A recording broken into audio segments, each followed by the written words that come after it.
Jitahidi kwenye maisha yako usiwe mshumaa kuwamulikia watu wengine alafu wewe maisha yako yakiwa yanaangamia. Kuwa maji. Kwa namna yoyote watakavyokuweka unakuwa vile ambavyo watu wanakuweka. Wakiweka kwenye friji ili ugande kuwa barafu.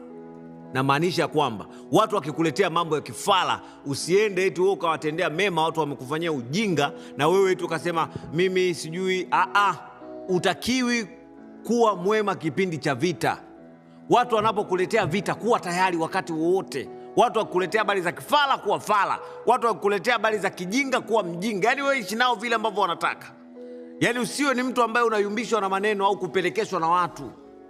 Watu wanavyokupeleka wewe nenda vile wanavyotaka. Yaani mtu mpeleke vile anavyokupeleka. Akikuona wewe mjinga muonyeshe kwamba wewe hujawahi kuwa mjinga toka unazaliwa. Hata mimi kuna muda watu naambia mimi ni mshamba nimetoka kijijini Ipinda shamba wa mwisho. Lakini wakiniletea habari za kutaka kunifanya mimi mshamba na waonyesha kwamba mimi ni mjanja zaidi ya wajanja ambao hawajawahi kutokea.